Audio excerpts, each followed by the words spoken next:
Every single day, aluminium plays an integral part in all of our lives.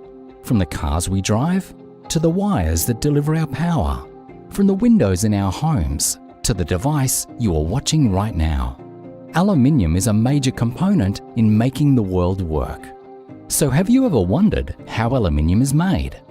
Essentially, it is the process of combining the raw ingredients of alumina, petroleum coke, and electricity that produces aluminium. However, there is so much more to making this happen. Let's take a tour of the Tomago Aluminium smelter in New South Wales, Australia to see how it is produced. Tomago Aluminium is a major part of the Hunter region and New South Wales economy, directly employing over 1,000 individuals and indirectly supporting over 5,000 contractors, suppliers and their families across the supply chain. All of these people have specialist skills, ranging from potline operators to chemical engineers, skilled trades to environmental officers, truck drivers to apprentices, and so many more in between.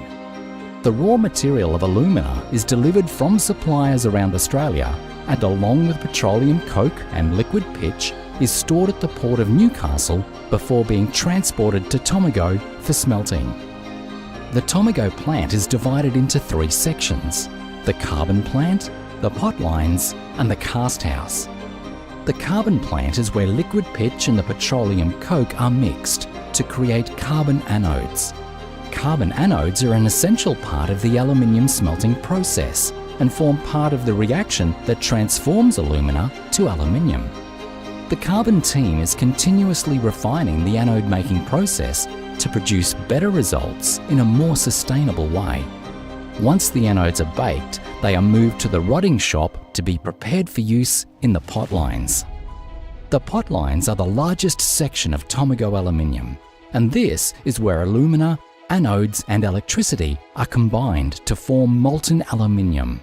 There are 840 individual pots spread across 3 potlines on the Tomago site, requiring approximately 900 megawatts of electricity to power them.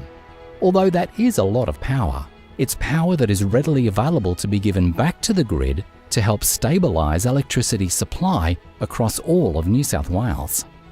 Inside the pot is where the magic happens. Raw alumina is fed into the pot where electricity is passed across the carbon anode and into the cathode to create an electrolysis effect. This electrolytic process chemically dissolves the alumina, resulting in 2 products: molten aluminium and carbon dioxide. The emissions are carefully extracted and dry scrubbed before being released safely to the atmosphere.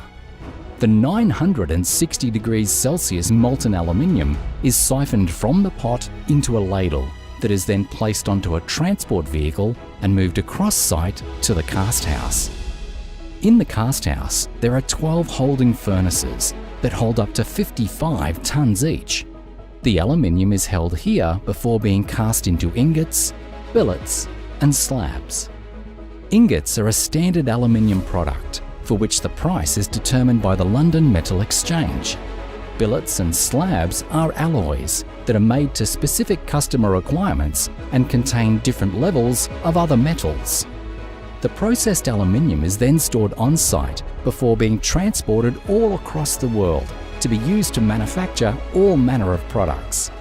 So there you have it. That's how aluminium is produced at Tomago Aluminium. We've been refining and improving the process since 1982 and will continue to do so for years to come.